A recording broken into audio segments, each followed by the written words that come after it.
لیکن اس جگہ کا عمل ہے توبہ. توبہ کا بڑا خوبصورت مطلب ہے. واپس آنے کو کہتے ہیں توبہ. واپس آ جاؤ. کیا خوبصورت لفظ. یا ایھا الذین آمنوا توبوا الی اللہ. اس کا جو عام مفہوم مطلب تو ہے کہ تم اپنے گناہوں کی معافی مانگو، یہ مفہوم. لیکن لفظ کا مطلب کیا ہے؟ لفظ توبہ یتوب. توبہ کا مطلب ہے لوٹ آنا. تمہیں قربان جاؤں اللہ پہ. اللہ کہہ رہا ہے لوٹو اپنے اللہ کی طرف. اور لوٹ آنے میں انتظار کا معنی پایا جاتا ہے. آ جاؤ آ جاؤ، اس میں انتظار کا معنی نہیں ہے. اور لوٹ آؤ، اس میں انتظار کا معنی ہے. آ بھی جاؤ لوٹ بھی آؤ. کیا مطلب؟ تیرے انتظار میں. آ جاؤ کب آؤ گے؟ اس میں انتظار کے معنی پر دلالت نہیں. اور لوٹ آؤ اس میں انتظار کا معنی پوشیدہ ہے. تو میں اس رب کو قربان جاؤں جسے نہ میرے سجدوں کی ضرورت نہ میرے گناہوں کی پرواہ.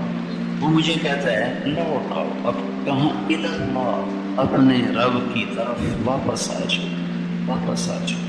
تو توبہ کیا ہے؟ اللہ کی طرف واپسی کا سفر ہے توبہ.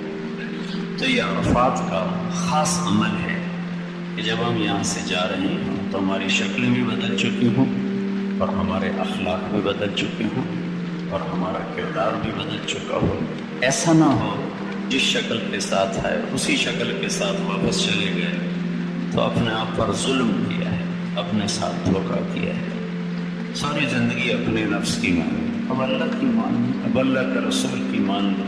کب تک کوئی جیے گا؟ کب تک کوئی جیے گا؟ اجل ہی نے چھوڑا نہ کسرا نہ دارا، اسی سے سکندر صفات بھی ہارا. فرق لے کے کیا کیا نہ حسرت سے دارا، پڑا رہ گیا سب یوں ہی ٹھاٹھ سارا. جگہ جی لگانے کی دنیا نہیں ہے، یہ عبرت کی جا ہے تماشا. تو اس لیے میں ابھی آپ کے سامنے انشاءاللہ خطبہ نبوی پڑھنے والا ہوں کہ دوبارہ یاد دہانی کے لیے میں نے رات والی بات کو دوبارہ دہرایا کہ ہم یہاں اللہ کی بارگاہ میں توبہ کرنے ہیں. توبہ کا مطلب یہ نہیں ہوتا کہ اب ہم سے گناہ نہیں ہوگا، ہو جائے گا، پھر بھی ہو جائے گا. لیکن جب ہو فوراً اللہ سے معافی مانگیے. کسی بندے پر زیادتی ہو جائے تو اس سے معافی مانگیے. اللہ اور بندے آپس میں تعلق ٹوٹ کمزور ہو تو اس پر معافی مانگیے. تو انشاءاللہ اللہ اپنے فضل و کرم سے ایک دن ضرور ایسا لائے گا کہ اللہ ہمیں پاکیزہ زندگی عطا فرمائے گا، گناہوں سے پاک فرمائے گا. تو اللہ کے رسول صلی اللہ تعالی علیہ وسلم نے نمازوں کے بعد پہلے آپ اپنے خیمے میں آ کر آرام کیا، پھر اس کے بعد آپ نے غسل فرمایا. گرمی بہت زیادہ تھی اور اپریل کا مہینہ تھا، شدت کی دھوپ تھی، تو آپ نے غسل فرمایا. اس کے بعد اپنی اونٹنی کے تیار کرنے کا حکم دیا. پھر آپ نے خطبہ دیا. مختصر ہے، آپ کی تقریر لمبی نہیں ہوتی تھی، مختصر ہوتی تھی. آپ نے فرمایا کہ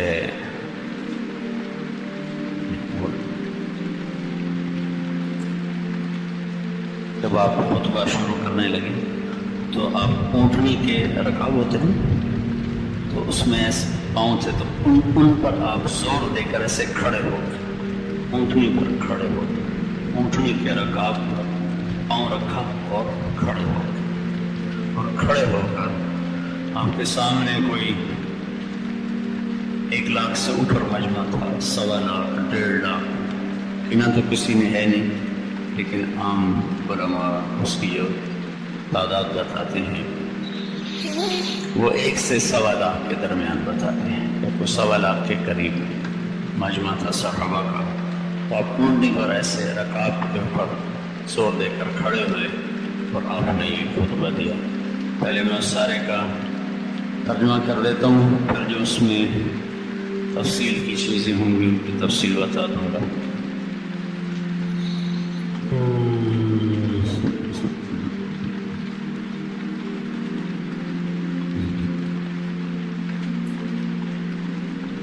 دے دو۔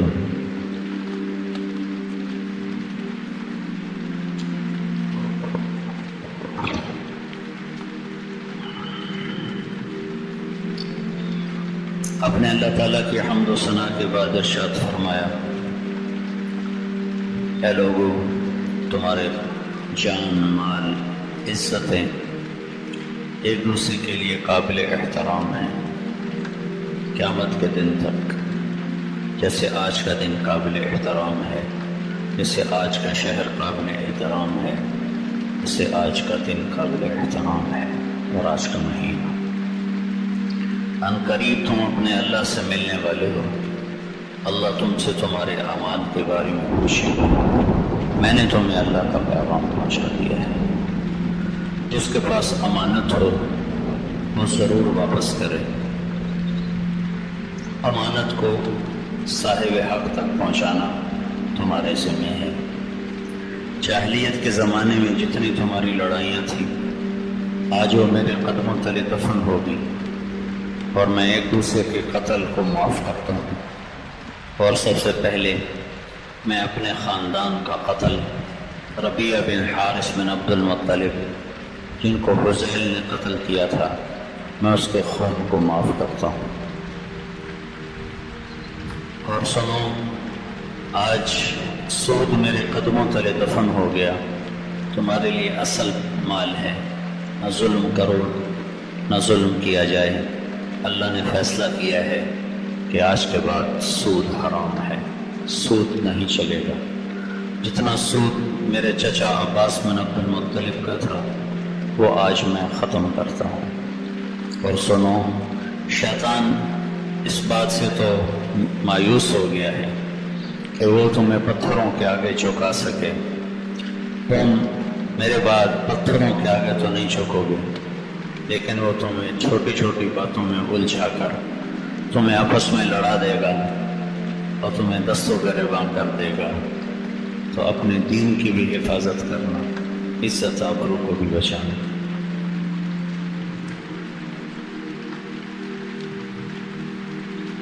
مہینوں میں زیادتی کرنا یہ کفر ہے کہ ایک سال اس کو زیادتی کر، ایک سال اس کو حلال کرتے ہیں، ایک سال اس کو حرام کرتے ہیں، تاکہ اللہ کے بتائے ہوئے مہینوں کے دنوں کو پورا کر سکیں۔ تو حرام کو حلال کر دیتے ہیں اور حلال کو حرام کر دیتے ہیں۔ سنو، زمانہ اپنی اصل حیات کی طرف لوٹ چکا ہے۔ جیسے اللہ نے دن اور رات بنائے تھے، سال 12 مہینے کا ہے، اور اس میں 4 مہینے قابل احترام ہیں: ذوالقعدہ، ذوالحج، محرم اور رجب۔ پر آپ نے فرمایا، اے لوگو، غور سے سنو، اللہ سے ڈرو، اور میں تمہیں عورتوں کے بارے میں خاص طور پر وصیت کرتا ہوں۔ یہ تمہارے پاس چل کر آتی ہیں، اپنے ذات کے لیے کچھ چیز کی مالک نہیں ہوتی۔ تم انہیں اللہ کے بول کے ساتھ حلال کرتے ہو، ان کی عزت کے مالک بنتے ہو۔ ان کا تم پر حق ہے، تمہارا ان پر حق ہے۔ تمہارا ان پر حق یہ ہے کہ یہ اپنے تمہارے بستر پر کسی ایسے آدمی کو بیٹھنے دیں جسے تم ناپسند کرتے ہو، اور یہ اپنی عزت کی میں خیانت نہ کریں اور بڑی برائی میں مبتلا نہ ہوں۔ اگر یہ عزت میں خیانت کریں تو اللہ نے تمہیں اجازت دی ہے، تم ان سے دوری اختیار کرو، ان کو سزا دو ایسی کہ جسم پہ نشان نہ پڑے۔ اگر یہ توبہ کر لیں تو تمہارے ذمہ ہے ان کو کھلانا بھی، پہنانا بھی اچھائی کے ساتھ۔ لوگوں، میں تمہارے درمیان 2 باتیں چھوڑ کے جا رہا ہوں، اگر انہیں پکڑ کے رکھو گے تو کبھی گمراہ نہ ہوگے۔ ایک میری کتاب ہے، ایک میری سنت ہے۔ لوگوں، سنو اور غور سے سنو، مسلمان کا بھائی ہے۔ کسی مسلمان کے لیے جائز نہیں ہے کہ کسی کے مال کو چھینے اور اس پر ڈاکہ مارے۔ سوائے خوشی سے کسی کے مال کو لینا ناجائز ہے، حرام ہے۔ اپنے اوپر ظلم نہ کرو، اور 3 چیزوں میں خیانت نہ کرنا۔ ایک، اپنے عمل کو اللہ کے لیے خالص رکھنا، اس میں ریاکاری شامل نہ کرنا۔ ایک، بادشاہوں کو نصیحت کرتے رہنا، ان سے دنیاوی مفاد نہ اٹھانا اور ایک اجتماعیت کو برقرار رکھنا، جڑ کے چلنا، مل کے چلنا، ٹکڑے ٹکڑے نہ ہونا، فرقوں میں جماعتوں میں نہ بٹ جانا۔ جو دنیا کو آگے رکھتا ہے تو اللہ تعالیٰ اس کی دنیا کو بکھیر کے رکھ دیتا ہے اور مقدر کے سوا پا نہیں سکتا، اور جو آخرت کو آگے رکھتا ہے اللہ اس کے دل کو غنی کر لیتا ہے اور اس کی دنیا اس کے سامنے ناک رگڑ کر اور جھک کر آتی ہے۔ اللہ اس بندے پر رحم کرے جو میری بات کو آگے پہنچائے، کہ بہت سے سننے والے پہنچانے والوں سے زیادہ سمجھدار ہوں گے۔ اے لوگو، اپنے ملازمین کے بارے میں تمہیں اللہ سے ڈراتا ہوں، تمہارے ملازمین کے بارے میں تمہیں اللہ سے ڈراتا ہوں۔ انہیں وہ کھلاؤ جو خود کھاتے ہو، وہ پہناؤ جو خود پہنتے ہو۔ اگر وہ کوئی غلط کام کریں تو تم چاہتے ہو ان کو سزا دینا، تو سزا نہ دینا، سزا نہ دینا، انہیں بیچ دینا، انہیں فارغ کر دینا، سزا نہ دینا، انہیں عذاب نہ دینا، انہیں ذلیل نہ کرنا، انہیں بے عزت نہ کرنا۔ میں تمہیں پڑوسی کے بارے میں بہت زیادہ نصیحت کرتا ہوں۔ پھر آپ نے فرمایا اللہ نے حقدار کو حق دے دیا ہے، وارث کے لیے وصیت جائز نہیں ہے، بیٹا نکاح سے ہوتا ہے، زنا کا زانی کے لیے پتھر ہے، یعنی اس کو سنسار کرنا ہے۔ جو اپنے خاندان کے علاوہ کسی اور خاندان کی طرف اپنے آپ کو منسوب کرے گا تو اس پر اللہ کی لعنت ہے، فرشتوں کی لعنت ہے، اللہ اس کا کوئی عمل قبول نہ کرے گا۔ کسی سے کوئی چیز تم استعمال کے لیے مانگو تو واپس کرو، دودھ کے لیے جانور مانگو تو واپس کرو، قرضہ چڑھ جائے تو ادا کرو، ضمانت اٹھاؤ تو بھرنی پڑے گی۔ آپ نے ضمانت اٹھائی اور اگلے نے نہیں دیے تو پھر آپ کا دینا ذمہ ہوگی۔ پھر آپ نے فرمایا کفر اور شرک والے سورج غروب ہونے سے پہلے عرفات سے نکل جاتے تھے، ہم ان کے طریقے کی مخالفت کریں گے، ہم نکلیں گے جب سورج غروب ہو جائے گا، یہاں تک کہ اچھی طرح غروب ہو جائے گا، پھر ہم عرفات سے نکلیں گے۔ پھر آپ نے فرمایا ان قریب اللہ تم سے میرے بارے میں پوچھنے والا ہے تو تم کیا جواب دو گے؟ تو صحابہ نے کہا ہم کہیں گے انک بلغت وادیت ونصحت، ہم یہ کہیں گے اے اللہ یا رسول اللہ آپ نے پہنچا دیا، ادا کر دیا، نصیحت کر دی۔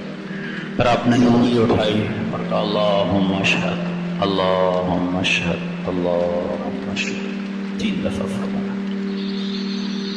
پھر آپ نے کہا لبیک اللہم لبیک انما الخیر خیر الآخرہ۔ خطبے کے آخر میں آپ نے یہ ارشاد فرمایا، یہ مختصر سا خطبہ ہے، 23 برس کی محنت کے بعد آپ نے زندگی کا نچوڑ بیان کیا ہے، معاملات کو بیان کیا ہے، اخلاق کو بیان کیا ہے، عبادات کو بیان نہیں کیا۔ عبادات کے بارے میں خطبے میں کچھ نہیں ہے، اس سے پہلے یقیناً آپ نے سارا دین پہنچایا، لیکن جس چیز میں سب سے زیادہ امت نے مبتلا ہونا تھا، 100 میں 5 نمازی پائے جاتے اور پٹھانوں میں 100 میں 40-50 نمازی ہوتے، لیکن اخلاقیات سب کے صفر، معاملات سب کے صفر، اور بعض علاقوں میں عربوں میں 100% لوگ نماز۔ میں چاٹ گیا یہ ابھی فروری میں، تو میں نے پوچھا کتنے فیصد نمازی ہیں، تو وہ کہنے لگا ویسے تو 100% ہیں، احتیاطاً کہتا ہوں 99% نمازی ہوں گے چاٹ، ویسے تو 100% ہیں، احتیاطاً کہتا ہوں 99% ہوں گے۔ تو مجھے بڑی حیرت ہوئی، اور واقعی میں نے دیکھا کہ جب نماز کا وقت ہوتا تھا تو ہر طرف نماز ہی نماز ہو رہی ہوتی تھی، اور بازاروں میں اور سڑکوں پر گلیوں میں صفیں بنی ہوتی تھی اور مسجدیں بھی بھری ہوتی تھی۔ تو عبادات کی فضا تو قائم ہے، اخلاقیات اور معاملات یہ مٹ چکے ہیں، بھول چکے ہیں، عرب و عجم بھلا چکے ہیں، پھر ایسا بھولے ہیں کہ بھولنا بھی بھولا چکے ہیں۔ تو سب سے زیادہ جس چیز میں ہم نے ہلاک ہونا تھا اس کو سب سے پہلے بیان کیا، تمہاری عزت ایک دوسرے پر واجب اور فرض، تمہارے مال ایک دوسرے کے لیے حرام ہے، تمہارے خون ایک دوسرے پر حرام ہے، ایک دوسرے کا خون نہ بہانا، ایک دوسرے کے مال نہ لوٹنا، ایک دوسرے کی پگڑی نہ اچھالنا۔ پھر ان تین چیزوں میں مال کا لوٹنا بھی موجود ہے اور جانوں کا لوٹنا بھی موجود ہے، لیکن جو سب سے زیادہ جس چیز کو لوٹا جا رہا ہے وہ عزتوں کو لوٹا جا رہا ہے، اور پگڑیوں کا اچھلنا، اور لوگوں کو بات بات پر بے عزت کرنا اور ذلیل کرنا، اور نیکیوں میں سے بھی عیب نکالنا۔ ایک آدمی میں 100 خوبیاں، ایک عورت میں 100 خوبیاں اور ایک کمی ہے، تو فضا ایسی بن چکی ہے کہ 100 خوبیاں نہیں دیکھتے، اس ایک کمی کو اچھالتے ہیں، ایک کمی، وہ بھی کوئی انسان ہے، وہ بھی کوئی عورت ہے، وہ بھی کوئی مرد ہے، وہ بھی کوئی بندہ ہے، اور اس کی ایک کمی کو پکڑ کر اس کی 100 کمیوں کو ختم کر دیتے ہیں۔ تو اللہ کے نبی نے اس جملے کو، یہی خطبہ آپ نے تینوں دن دہرایا، اور سب سے پہلا جو شروع کیا، تینوں دن یہاں سے شروع کیا، لوگوں ایک دوسرے کی عزتوں کے محافظ بننا، ایک دوسرے کے مال کے محافظ بننا، ایک دوسرے کی جان کے محافظ بننا۔ مال اور جان کے ڈاکے ڈالنے والے تھوڑے لوگ ہیں، لیکن عزتوں کو اچھالنے والا سارا ہی مجمع ہے۔ لاکھ کروڑ میں بھی کوئی ایک ایسا نظر نہیں آتا جو کسی کی بے اکرامی کے بول پر چپ ہو جائے، سننے سے انکار کر دے۔ مزہ لیتی ہیں عورتیں بھی مرد بھی، لوگوں کے عیب آپس میں بول کر مزہ لیتے ہیں، مزہ لیتے ہیں۔ اس سے بھی اگلا درجہ ہو چکا ہے کہ آپس میں لڑاتے ہیں، ایک دوسرے کو، عزیزوں کو اور اقارب کو آپس میں لڑا کر مزہ لیتے ہیں۔ اور اللہ کے نبی کا فرمان ہے، جو لوگوں کو آپس میں لڑاتے ہیں وہ اللہ کی نظر میں ایسے حقیر ہیں جیسے تمہاری نظر میں پاخانہ حقیر ہوتا ہے۔ اور سب سے زیادہ جو عزت اچھلتی ہے وہ زبان سے اچھلتی ہے، سب سے زیادہ۔ جتنی زبان کے ذریعے سے عزت اچھل رہی ہے اور پگڑیاں اچھل رہی ہیں، اور جتنا زبان کے ذریعے سے لوگوں کو بے عزت کیا جا رہا ہے، اتنا کسی چیز سے بھی نہیں کیا جا رہا ہے۔ اور اللہ کے نبی نے فرمایا، ابو ذر تمہیں 2 عمل بتاؤں، کرنے میں آسان، اجر میں عظیم، اور اس ذات کی قسم جو میری جان کا مالک ہے، قیامت کے دن کوئی آدمی ایسا عمل اللہ کو دکھا نہ سکے گا۔ تو ان کا یا رسول اللہ وہ کیا؟ تو آپ نے فرمایا، یہ زبان کی حفاظت اور اچھے اخلاق، ایک زبان کی حفاظت اور اچھے اخلاق۔ تو میرے نبی کا 3 دن مسلسل پیغام ہے۔ پہلے دن کہ اپنی عزتوں کی حفاظت کرو، ایک دوسرے کی عزت کی حفاظت، جان کی حفاظت کرو، مال کی حفاظت، آبرو کی حفاظت کرو۔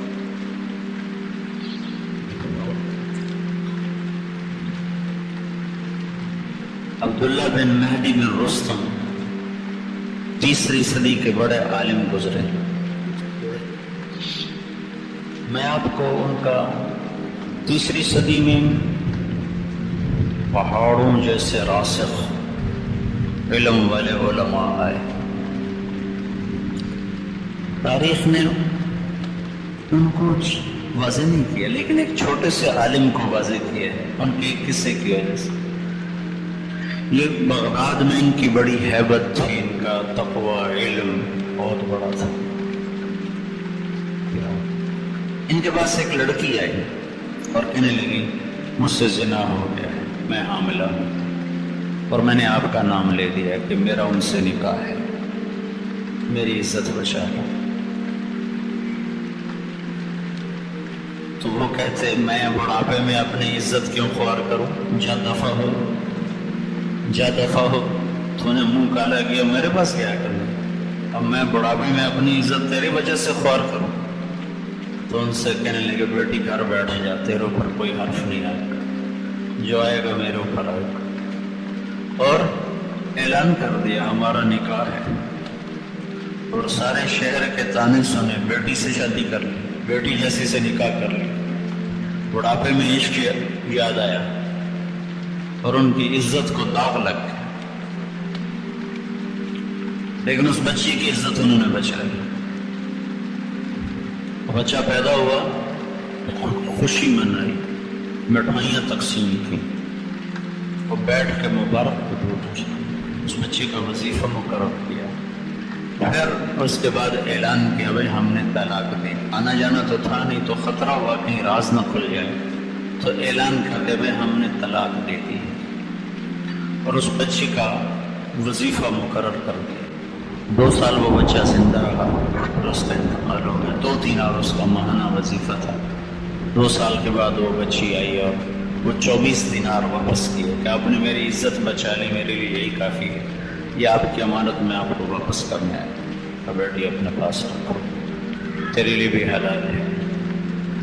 تو وہ شخص تھوڑی دیر کے لیے بے عزت ہوا اور 1000 سال بعد وہ زندہ ہے، اور عرفات کے میدان میں اس کا اچھے نام سے ذکر کیا جا رہا ہے، اور البدایہ والنہایہ جیسی عظیم کتاب میں وہ انہوں نے جگہ بنائی اس واقعہ کی وجہ سے، اپنے علم، زہد، تقوی کی وجہ سے نہیں، کسی کی عزت کو بچائیں، اپنی عزت کو داؤ پہ لگا کر کسی کی بچی کی عزت کو بچانے پر وہ آج بھی تاریخ میں زندہ، اور آج بھی زندہ ہیں، ان کا تذکرہ آپ سن رہے ہیں۔ نہ میں ان کے علم کی وجہ سے یہ بات بتائی ہے، نہ ان کے زہد و تقوی کی وجہ سے۔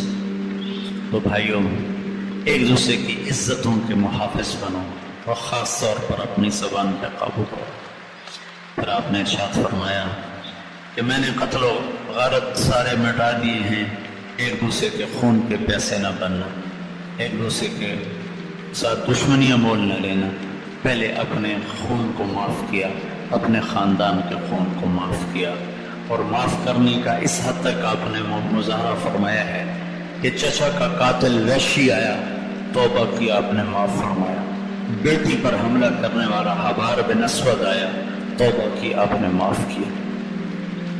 پھر آپ نے سود کو حرام قرار دیا، پہلے اس کی حرمت آ چکی تھی، لیکن معاملات سے آہستہ آہستہ نکلا جاتا ہے، تو آپ نے فرمایا آج کے بعد سود میرے قدموں تلے دفن ہوگی۔ اتنی حیرت کی بات ہے کہ آج کا بڑا تاجر کہتا ہے سود کے بغیر تو انڈسٹری نہیں چلتی، سود کے بغیر تو بڑے کام نہیں چلتے، سود کے بغیر تو کاروبار نہیں چلتا ہے۔ کتنی دلیری کی بات ہے کہ اللہ سے ٹکر لی ہوئی ہے، اللہ کے رسول سے ٹکر لی ہوئی ہے، جیسے اللہ کی جہنم بجھا دی گئی ہے اور جنت کو آگ لگا دی گئی ہے، اور قبر کو فرنشڈ کر لیا گیا ہے، اور منکر نکیر کو بھگا دیا گیا ہے، اور آگے کوئی پوچھنے والا نہیں، کوئی سوال کرنے والا نہیں۔ اتنا بڑا اعلان کہ سود میرے قدموں تلے دفن ہو گیا، اور میں سب سے پہلے اپنے چچا کا سود ختم کرتا ہوں۔ اس پر حضرت عباس نے کہا میرے بھتیجے نے میرا سود معاف کیا ہے، میں اپنے اصل کو بھی معاف کرتا ہوں۔ اللہ نے اس کے بدلے میں ان کے خاندان کو، ان کی اولاد کو، حضرت عباس کے پڑپوتے کو سے لے کر حکومت چلائی، اور 525 سال حضرت عباس کی اولاد نے حکومت کی۔ علماء فرماتے ہیں یہ اس کی برکت تھی، سود اللہ کے نبی نے چھڑوایا اور اصل حضرت عباس نے چھوڑ دیا، اصل بھی چھوڑ دو۔ تو بھائیو، ہم مال کے پجاری نہیں ہیں، پیسے کے پجاری نہیں ہیں، ہم انڈسٹری کے پجاری نہیں ہیں کہ ہمارا بہت بڑا کاروبار ہے، ہم بینکوں سے نہ کریں تو کاروبار کیسے چلائیں؟ چھوٹا کر لو، تھوڑا کر لو، زیادہ نہ کرو، تھوڑا کر لو۔ کیسے ٹکر لے سکتے ہیں مان لو اس کا رسول کے اس فرمان سے کہ موضوع سود آج کے بعد میں نے اتار کے پھینک دیا، ختم کر دیا، میرے قدموں تلے ڈال دیا گیا، اور اللہ نے فیصلہ کر دیا ہے کہ آج کے بعد کوئی سود نہیں ہوگا، آج کے بعد کوئی سود نہیں ہوگا۔ تو بھائیو، اللہ کے قرآن میں 2 آدمیوں کا عذاب سب سے خوفناک بتایا گیا ہے۔ 2 آدمی ایسے ہیں جن کو جہنم میں سب سے خوفناک عذاب ہونے والا ہے، ایک ناحق قتل کرنے والا اور ایک سود کھانے والا۔ یہ 2 آدمی سب سے خوفناک عذاب کا شکار ہونے والے ہیں۔ تو اللہ کے نبی کا عرفات کے میدان میں یہ اعلان ہے، سود ظلم و ستم کی بنیاد ہے، سود حرص و حبس کی بنیاد ہے۔ اسلام سخاوت کا مذہب دیتا ہے، اسلام سخاوت کا دین ہے، یہ حرص و حوث کا دین نہیں ہے۔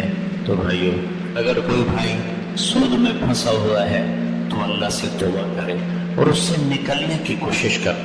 نکلنے کا طریقہ یہ ہے کہ کاروبار بڑھانا بند کر دے، کاروبار کو فل سٹاپ لگا دے۔ اگر کاروبار بڑھاتا رہے گا تو اگلی نسلیں بھی سود کے اندر پیدا ہوں گی اور سود میں مر جائیں گی اور کبھی نہیں نکل سکیں گے، اور ایک دن فقیر ہو کر سڑکوں پہ آ جائیں گے۔ دوسری سے تیسری نسل سود پہ پنپ نہیں سکتی۔ تو جتنا کاروبار ہے اس کو وہاں ختم کرو، وہاں اس کو فل سٹاپ لگا دو، اور اللہ نفع دیتا ہے تو سود اتارو، سود اتارو، سود اتارو۔ اپنے پیسے سے ساری دنیا میں کاروبار کرو، کون سا منع ہے؟ حضرت طلحہ رضی اللہ عنہ کے اس زمانے میں بحری جہاز چلا کرتے تھے جو اشرف وشرم سے حضرت عبد الرحمن بن عوف رضی اللہ تعالیٰ عنہ کی اولاد میں سونا تقسیم کرتے کرتے آریاں ٹوٹ گئی، آریاں سونا کاٹتے کاٹتے آریاں ٹوٹ گئی، اور وہ ٹاپ 10 صحابہ میں آتے، اور آپ نے کہا عبد الرحمن رحمان کا تاجر ہے۔ اور انتقال کے وقت 1000 گھوڑے، 10,000 بکریاں، 1000 اونٹ انہوں نے سواریوں کی شکل میں چھوڑا، اور 3 ارب 10 کروڑ 20 لاکھ دینار انہوں نے ترکے کی شکل میں چھوڑا، اور زمینیں جائیدادیں مکانات الگ تھے، اور اللہ کے نبی نے کہا عبد الرحمن تو رحمان کا تاجر ہے۔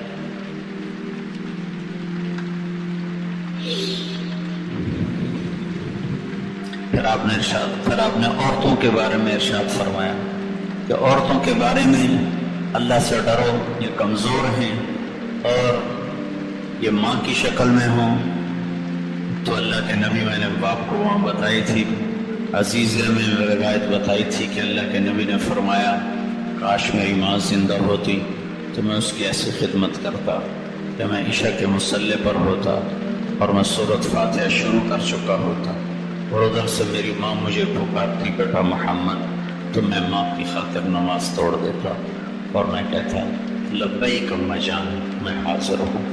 عورت ماں کی شکل میں ہو تو اللہ نے اس میں یہ مقام رکھا ہے، یہ بیوی کی شکل میں ہو تو اللہ تعالیٰ فرماتے ہیں بہترین مسلمان وہ ہے، اللہ کے نبی فرماتے ہیں بہترین مسلمان وہ ہے جو بیوی سے اچھا سلوک کرتا ہو۔ اور آپ نے فرمایا قیامت کے دن سب سے زیادہ میرے قریب کون ہوگا؟ سب سے زیادہ میرے قریب وہ ہوگا جس کے اخلاق اچھے ہوں گے اور جس کا بیویوں کے ساتھ اچھا سلوک ہوگا۔ جو بیوی سے اچھا سلوک کرتا ہو اور جس کے اخلاق اچھے ہوں، یہ قیامت کے دن سب سے زیادہ میرے قریب ہوگا۔ یہ بہن کے روپ میں ہو تو اللہ کے نبی کا فرمان ہے، اللہ نے جس کو 2 بہنیں دی اور اس نے ان کا حق ادا کیا اور ان کی شادی کی اور ان کا حق نہ رکھا، ہمارے 4 صوبوں میں سرحد، پنجاب، بلوچستان، سندھ میں بیٹیوں کو، بہنوں کو حصہ دینے کا کوئی دستور نہیں ہے، نہ کوئی دیندار دیتا ہے، نہ کوئی دین دیتا ہے، نہ کوئی نمازی دیتا ہے، نہ کوئی حاجی دیتا ہے، سارا حصہ بیٹے لے لیتے ہیں۔ اور بہنوں کو صرف کیا دیا جاتا ہے؟ جو شادی پہ سامان دے دیا بس وہ دے دیا، باقی سارا بیٹوں کے لیے ہے۔ یہ ظلم عظیم ہے، یہ بہت بڑی چوری ہے، بہت بڑا ڈاکہ ہے، یہ اللہ کا حق کھانے والے لوگ ہیں۔ اللہ تعالیٰ نے وراثت کا پورے 2 رکوع وراثت کے لیے اتارے اور قرآن کو عورتوں کے حقوق سے بھرا، اور اس کو ظلم عظیم قرار دیا گیا کہ کوئی آدمی اپنی بیٹی کو حصہ نہ دے یا اپنی بہنوں کو حصہ نہ دے۔ یہ ظلم و ستم ہے، یہ جرم عظیم ہے، سارا رزق حرام ہو جاتا ہے، ساری کمائی حرام ہو جاتی ہے، اور اس کے بالمقابل اگر وہ ان کا حق دیتا ہے تو اللہ کے نبی کا فرمان ہے جس کو اللہ نے 2 بہنیں دی، اس نے ان کا حق ادا کیا، ان کی شادی کی، اور شادی کے بعد بھی ان کا خیر خبر لیتا رہا، تو اس پہ جنت واجب ہو جائے گی۔ یہ بیٹیوں کے روپ میں ہو، پانی دینا، پانی ہے، یہ بیٹیوں کے روپ میں ہو تو اللہ کے نبی کا فرمان ہے، جس کو اللہ نے 3 بیٹیاں دی،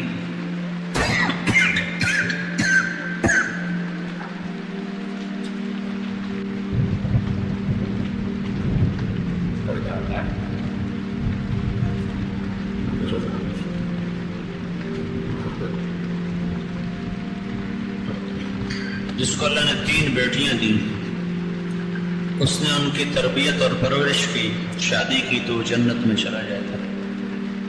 ایک صحابی نے کہا 2 ہوں تو پھر، آپ نے کہا 2 کی بھی کرے گا تو جنت میں جائے گا، کہ 1 ہو تو کیا ہے؟ آپ نے کہا 1 کی شادی بھی کر دے تو جنت میں میرا ساتھ ہے۔ 10 بیٹوں کی شادی کرے جنت کا وعدہ نہیں، 1 بیٹی کی شادی کر دے جنت کا وعدہ ہے۔ آپ نے اپنی 4 بیٹیوں کو رخصت فرمایا۔ تو یہاں کمال درجے کی بات اللہ کے نبی نے فرمائی ہے کہ میں تمہیں عورتوں کے بارے میں وصیت کرتا ہوں، اگر ان سے خطا ہو جائے، ان کے ذمہ ہے تمہاری اطاعت کرنا، تمہارے حق کی حفاظت کرنا، اور اپنی عزت میں خیانت نہ کرنا۔ اگر ان سے یہ خطا ہو جائے، آخری درجے کی خطا، ہمارے پاکستان میں شک کی بنیاد پہ ذبح کر دیتے، شک کی بنیاد پہ قتل، خود ماں باپ لڑکیوں کو قتل کر دیتے۔ بیٹا زنا کرتا رہے، پردہ ڈالتے رہتے، بیٹا زانی ہو، پردے ڈالتے رہتے، بچی سے کچھ ہو جائے ذبح کر دیتے۔ چاروں طرف بکھرے ہوئے ظلم و ستم کے واقعات ہیں۔ شادی کر کے بھی بچے لڑکے زنا کرتے ہیں، کوئی پرواہ نہیں کرتے، اور بیٹی سے ذرا سی خطا ہو جائے تو اس کو زندہ دفن کر دیتے۔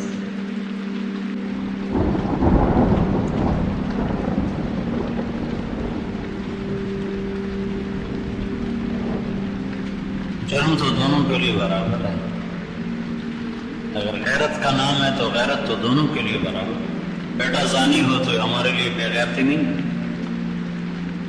شادی کر کے بھی بیٹا زنا کر رہا ہو تو ہمارے لیے بے غیرتی کا مقام ہے۔ اس کو قتل کرو، یہ میں نہیں کہہ رہا ہوں قتل کر دو، مقابلے میں کہہ رہا ہوں، میں بچی سے تو گھر سے قدم نکالا تو اسے قتل کر دیا، اور بیٹا ساری زندگی منہ کالا کرتا رہا تو کچھ نہیں۔ تو اللہ کے نبی کی سنو کیا کہہ رہے ہیں کہ اگر کسی کی عورت سے، بیوی سے یہ برائی ہو جائے، یہ گناہ ہو جائے، آخری درجے کا گناہ ہو جائے، تو اس کو کتنی اجازت ہے؟ اس سے بات نہ کرے، اور کیا ہے؟ اپنا بستر اس سے الگ کر، اور کیا ہے؟ اس کو تھپڑ مار سکتا ہے، پٹائی کر سکتا ہے، اس طرح کہ اس کے جسم پر نشان نہ پڑے۔ اگر وہ توبہ کر لے تو پھر اس کے ساتھ وہ حسن سلوک رکھے، اور اس کو اس کا عیب یاد نہ دلائے۔ خود اللہ کے نبی کا واقعہ سناتا ہوں۔ حضرت عائشہ رضی اللہ تعالیٰ عنہ پر گناہ کی تہمت لگ، عبداللہ بن ابی منافق نے صفوان بن معطل کے ساتھ آپ کو ریلیٹ کر دیا، اور پورے مدینے میں ہوا چلا دی، اور 1 مہینہ وحی نہیں آئی۔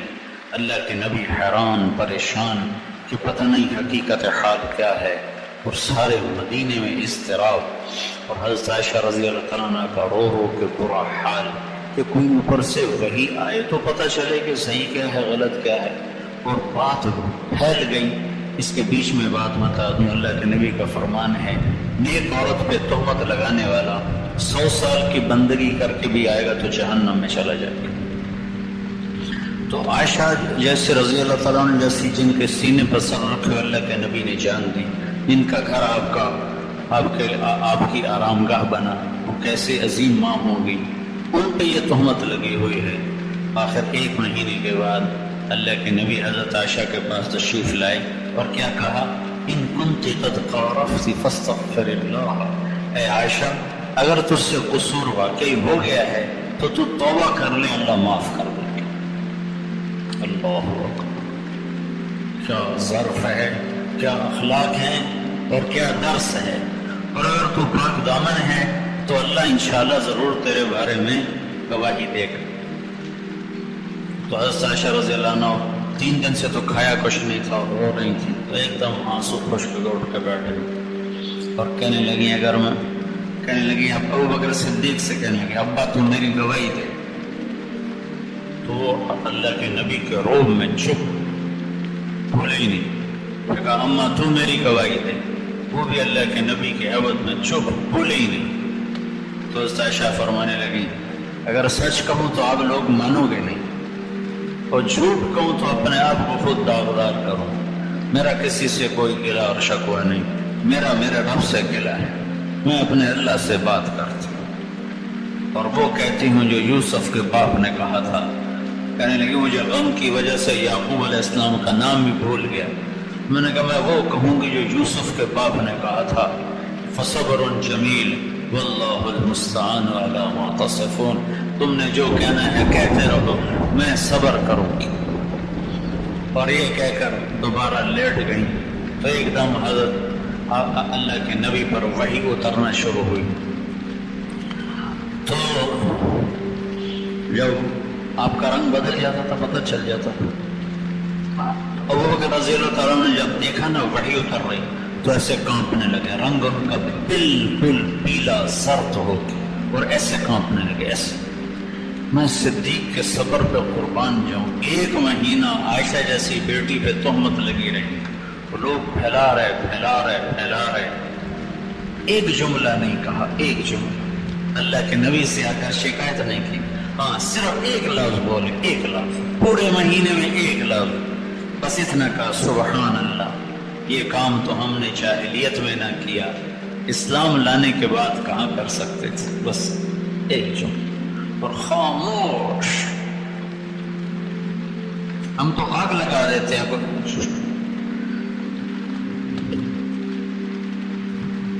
کوئی ایک الزام لگائے ہم 100 لگا دیتے.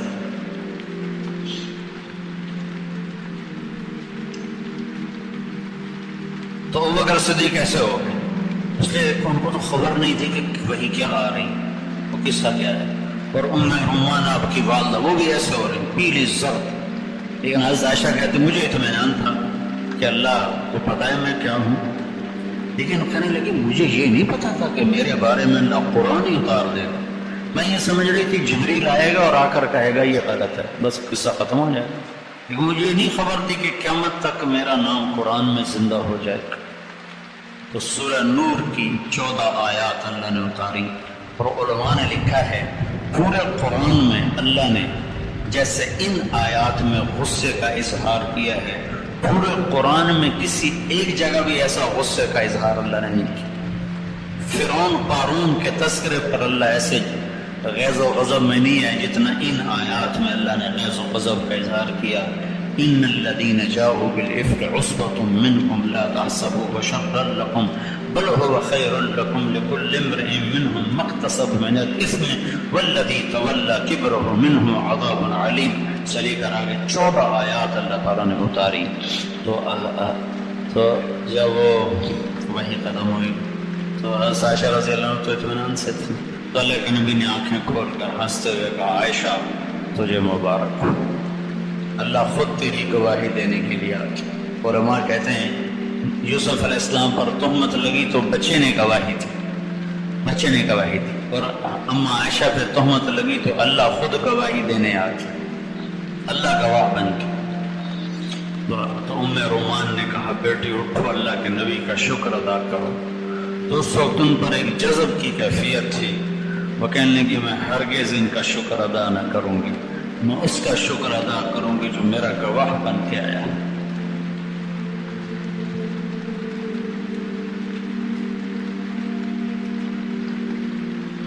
اس قصے کے پیچھے زبان کی حفاظت کا بڑا سبق ہے. اگر اللہ چاہتے تو اسی وقت وہی اتار دیتے کہ یہ سب بکواس ہے.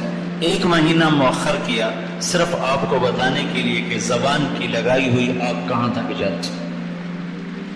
اور زبان سے جو آگ بھڑکتی ہے اسے 7 سمندر اور 7 آسمان کی بارش میں نہیں بجھا سکتی.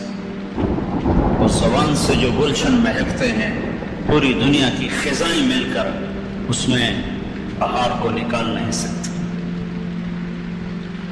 تو عورتوں کے بارے میں اللہ کے نبی نے فرمایا ان کے حقوق کا خیال کرو، ان کے حقوق کی رعایت کرو، ہر روپ میں یہ قابل احترام ہیں۔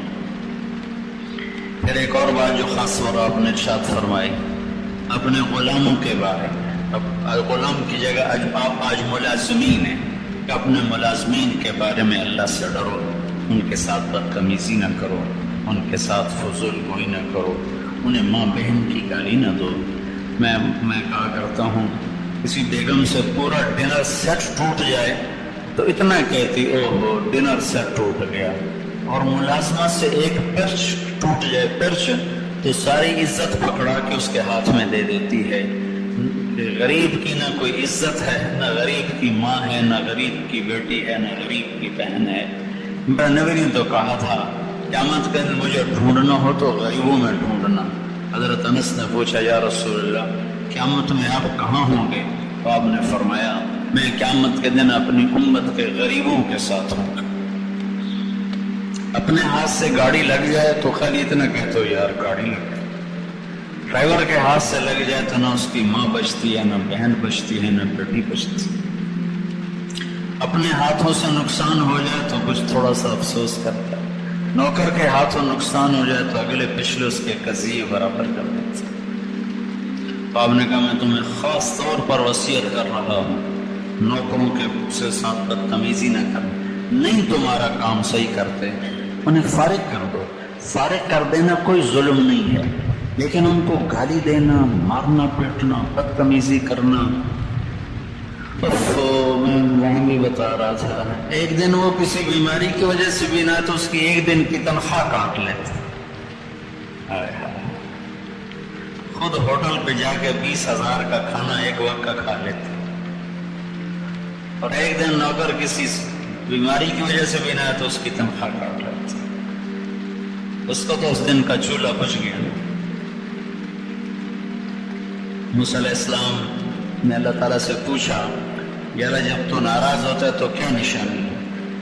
تو موسیٰ اللہ تعالیٰ نے فرمایا موسیٰ جب میں ناراض ہوتا ہوں تو پیسہ بخیلوں کو دیتا ہوں، بخیلوں کو پیسہ دیتا ہوں، بے وقوفوں کو حکومت دیتا ہوں، اور بارشوں کا نظام درہم برہم کر دیتا ہوں۔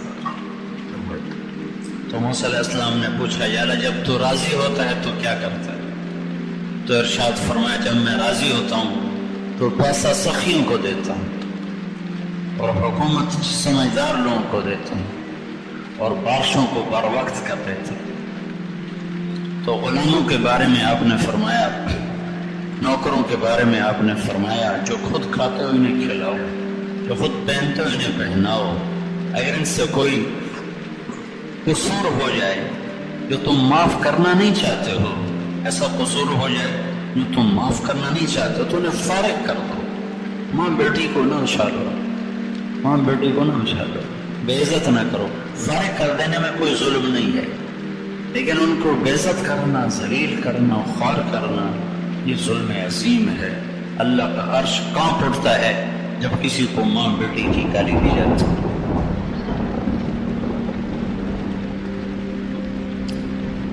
اور آپ نے فرمایا میں تمہیں پڑوسی کے بارے میں وصیت کرتا ہوں، اور اس کو اتنا زیادہ کیا حتی اکثر، اتنا دہرایا کہ صحابہ کہنے لگے لگتا ہے جیسے پڑوسی کو وراثت میں حصہ دے دیا جائے۔ اپنے پڑوسیوں کا خیال کرو۔ حضرت عبداللہ بن عمر مہینے میں ایک دن گوشت کھایا کرتے تھے، مہینے میں ایک دن۔ تو جس دن گوشت پکتا تھا تو ان کا ایک پڑوسی یہودی تھا، فرمایا کرتے تھے پہلے اس یہودی کو بھیجو کھانا پھر میں کھاؤں گا، پہلے اس یہودی کو بھجوایا کرتے تھے پھر خود کھایا کرتے۔ تو ہمیں تو پتہ ہی نہیں ہوتا ہمارے پڑوس میں رہتا کون، سکھ میں ہے کہ دکھ میں ہے، خوشی میں ہے کہ رنج میں ہے۔ صرف مال کما لینا ہی بڑائی نہیں ہے، بڑے بڑے کاروبار بنا لینا کوئی بڑائی نہیں ہے، یہ بڑے چھوٹے درجے کے کام۔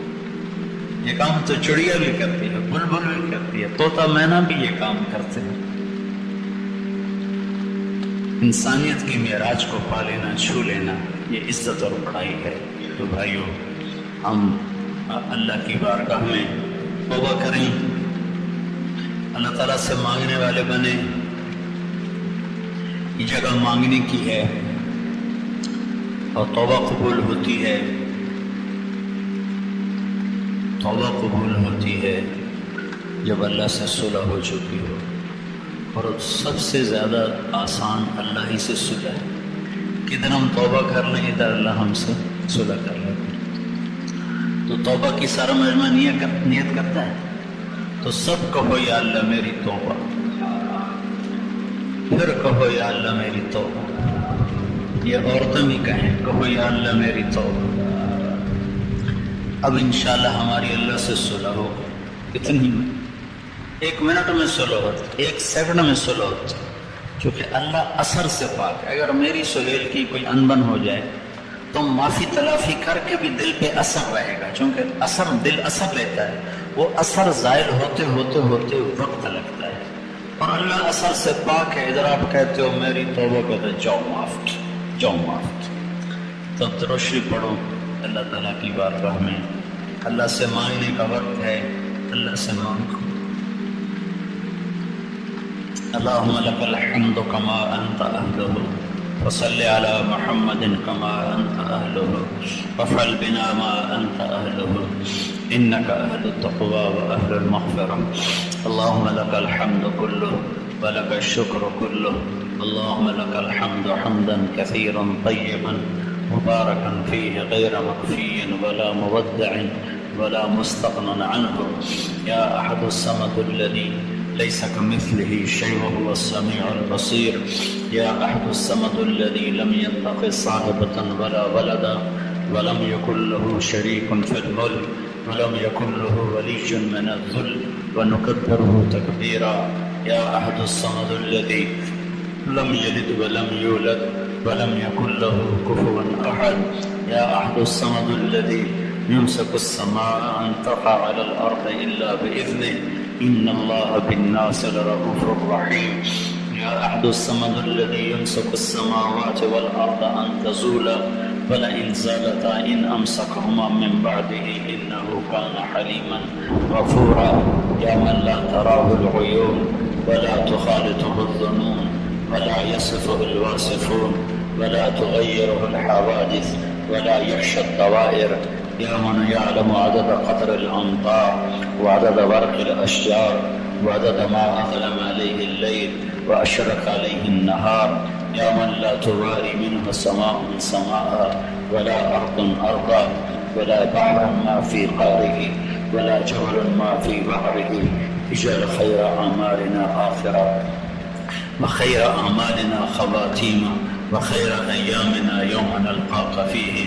ربنا آتنا في الدنيا حسنة وفي الآخرة حسنة وقنا عذاب النار. الحمد لله الذي خلقنا ولم نك شيئا. اللهم أعنا على هول الدنيا وبوائق الدهر ومصائب الليالي والأيام. اللهم اصحبنا في سفرنا واخلفنا في أهلنا وبارك لنا فيما رزقتنا ولك فضللنا وعلى صالح الأخلاق فقومنا وإليك رب فحببنا وإلى الناس فلا تكلنا. رب المستضعفين وأنت ربنا نعوذ بنور وجهك الذي أشرقت له السماوات والأرض وكشفت به الظلمات وصلح عليه أمر الأولين والآخرين أن تحل علينا غضبك أو تنزل بنا سخطك. اللهم إنا نعوذ بك من زوال نعمتك وفجاءة نقمتك وتحول عافيتك وجميع سخطك. لك العقبى عندنا خير ما استطعنا ولا حول ولا قوة إلا بك. ربنا لا تؤاخذنا إن نسينا أو أخطأنا. ربنا ولا تحمل علينا إصرا كما حملته على الذين من قبلنا. ربنا ولا تحملنا ما لا طاقة لنا به واعف عنا واغفر لنا وارحمنا أنت مولانا فانصرنا على القوم الكافرين.